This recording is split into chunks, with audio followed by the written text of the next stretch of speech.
Role دے جائیں۔ السلام علیکم ناظرین، میں ہوں جاوید باگٹ اور آج میں وفاقی دارالحکومت سے آپ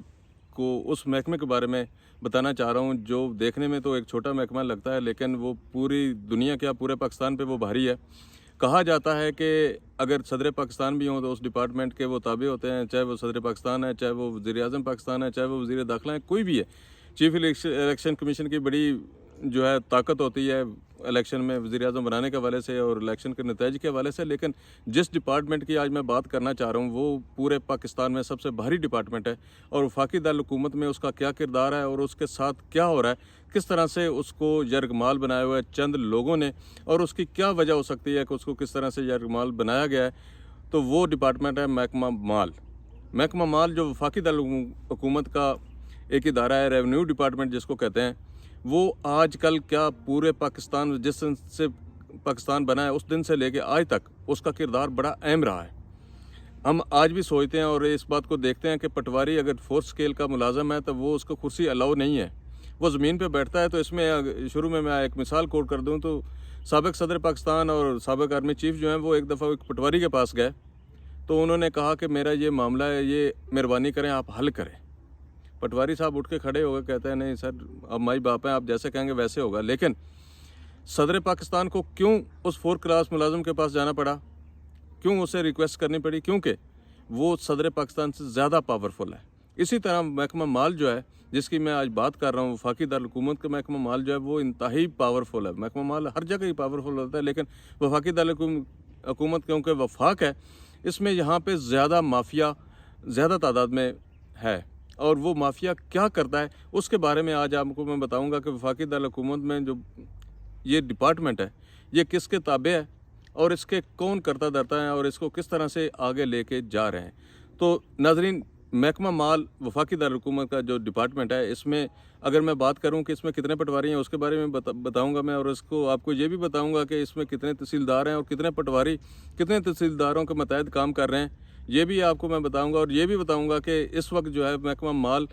کن مافیا کی جو ہے وہ نگرانی میں ہے اور کس طرح سے مافیا نے اس پورے ڈپارٹمنٹ کو یرغمال بنایا ہوا ہے، اور اس کا فائدہ کون اٹھا رہا ہے، کس کو اس کا فائدہ ہو رہا ہے، وہ بھی آپ سے میں ڈسکس کروں گا۔ لیکن ایک بات میں آپ کو ضرور بتانا چاہوں گا کہ وفاقی دارالحکومت ہے، چونکہ یہاں پہ کہا یہ جاتا ہے کہ یہ طاقتور علاقہ ہے اور طاقتور لوگ یہاں پہ بستے ہیں، لیکن اس مافیا کے سامنے جو ہے وہ سارے کچھ زیرو ہو گئے ہیں۔ اس مافیا کو لے کے کوئی بھی بندہ آگے نہیں بڑھ پاتا، کیونکہ اگر ہم بات کریں اپنے ایک گھر کی، ایک چھوٹے سے 5 مرلے کے پلاٹ کی،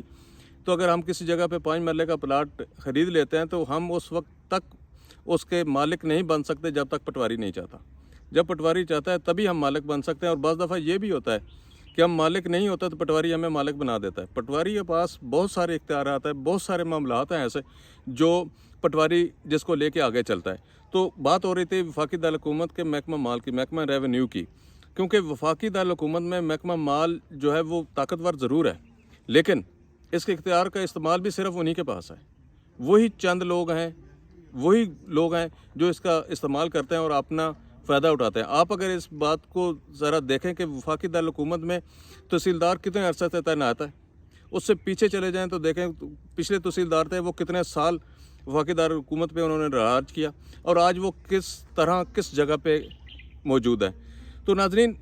یہ جو محکمہ مال ہے اس کا اختیارات استعمال کرنے کا جو طریقہ ہے جو پٹواری کو آتا ہے وہ شاید کسی کو نہیں آتا۔ تحصیلدار اگر سے بڑا با اختیار ہوتا ہے، وہ آرڈر کا وہ بھی ہوتا ہے، لیکن اس کے باوجود بھی وہ پٹواری کے وہ بھی ایک قسم کا تابع ہوتا ہے۔ اختیارات تو اسی کے ہوتے ہیں، لیکن کام جو کرنا ہوتا ہے وہ پٹواری نہیں کرنا ہوتا ہے۔ تو ناظرین، آج میں آپ کو یہ ایک ایسی خبر بتانا چاہ رہا ہوں جو بڑی ہی حیران کن ہے کہ وفاقی دارالحکومت میں 9 پٹواری ہیں، 11 تحصیلدار ہیں، اور 32 سیٹیں ہیں جو اسلام آباد کے محکمہ ریونیو کی ہونی چاہیے۔ پٹواریوں کی جو سیٹیں ہیں وہ 32 ہیں،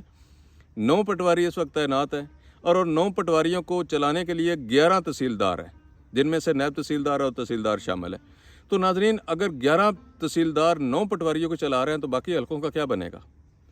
کون ہے اتنا طاقتور جو یہاں پہ نہ پٹواری تعینات ہونے دیتا ہے، نہ یہ سیٹیں پر ہونے دیتا ہے، اور اس کا فائدہ کس کو ہو رہا ہے؟ آپ بڑی اچھی طرح سے جانتے ہیں کہ اس کا فائدہ صرف اور صرف اسی مافیا کو ہو سکتا ہے جو اتنا طاقتور ہے، جو اپنی مرضی کے اختیارات استعمال کرتا ہے اور اپنی مرضی کے اختیارات استعمال کرنے کی اجازت دیتا ہے۔ اگر یہ مافیا، جس کو ہم لینڈ مافیا بھی کہتے ہیں، یہ پٹواری لگاتے بھی ہیں اور ٹرانسفر بھی کرواتے ہیں، اور ان کے اہلکار جو بنے ہوتے ہیں وہ یہی لوگ ہوتے ہیں جو ادھر ادھر کسی جگہ پہ کسی کو ٹکنے نہیں دیتے۔ مرضی کے پٹواریوں کے پاس حلقے ہیں، مرضی کے حلقے کس وجہ سے ہیں کہ جس لینڈ مافیا، جس سرکل کا زیادہ لینڈ مافیا طاقتور ہوگا، اپنی مرضی کا وہ پٹواری وہاں پہ تعینات کرائے گا۔ تو ناظرین، یہ ایک بہت بڑی اہم خبر تھی جو آپ تک پہنچانی تھی، اور اس میں یہ بتانا تھا مجھے کہ یہ حال ہے وفاقی دارالحکومت کا۔ اگر وفاقی دارالحکومت کا یہ حال ہے تو باقی اداروں کا یا باقی لوگوں کا کیا حال ہوگا؟ یہ ایک صرف میں ریونیو کی بات کر رہا ہوں، اس میں کتنا طاقتور ہے پٹواری اور کتنے با اثر ہے وہ مافیا جو ان کو ٹرانسفر ہونے نہیں دیتا یا ان کی ٹرانسفر کروا کے اپنے مرضی کے حلقے میں لگاتا ہے۔ تو ناظرین، یہ تھی وہ انفارمیشن جو آپ تک شیئر کرنی تھی۔ اب اس میں کون کیا کر سکتا ہے، پٹواری کی سیٹیں کون خالی پر نہیں ہونے دیتا، یہ بھی آپ بہتر جانتے ہیں، لیکن اگلے پروگرام میں انشاءاللہ اس کی بھی تفصیل آپ کے سامنے رکھیں گے۔ اس وقت تک کے لیے اجازت۔